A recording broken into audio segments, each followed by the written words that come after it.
ইন্সপেকশনে এসে দেখছি উইন্ডসের নিচে বেশ কিছু ক্রেনের বুমের উপর থেকে এই দুটো অতি তাড়াতাড়ি কাজ করাইতে।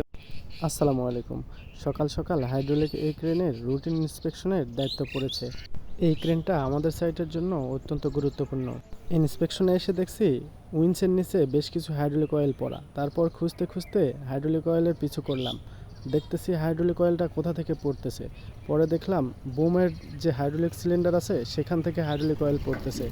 ক্রেনের বুমের উপর থেকে এই সিলিন্ডারটি খুব ভালো বোঝা যায়। আস্তে আস্তে হাইড্রোলিক অয়েল পড়ে গিয়ে বুমের উইন্স সহ নিচের যে ফাউন্ডেশন আছে এই ফাউন্ডেশনে এসে জমা হয়েছে।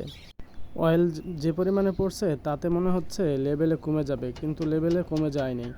নিচে নেমে দেখি আরেকটা হাইড্রোলিক সিলিন্ডারের পিন বুশের সমস্যা। তারপরে উইন্সের উপরে যে হাইড্রোলিক পাইপগুলো আছে 5টার মধ্যে একটা পাইপের একটু প্রবলেম আছে।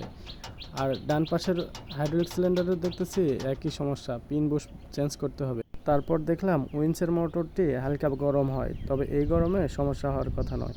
তারপর ওয়্যার দেখলাম মোটামুটি ভালোই অয়েল দিয়ে ভিজিয়ে রেখেছে।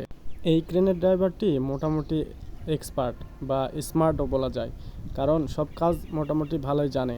লিক হওয়া হাইড্রোলিক অয়েল উপর থেকে মেইন ইঞ্জিনের ফ্লাইহুইলের উপরে পড়েছে, তার মানে মোটামুটি ভালোই হাইড্রোলিক অয়েল পড়েছে।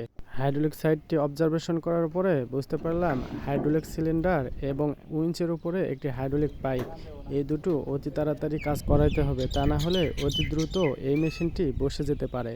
কারণ প্রজেক্টের অন অ্যান্ড অনলি এই মেশিনটি খুব গুরুত্বপূর্ণ, সব হেভি কাজ এটা দিয়েই হয়।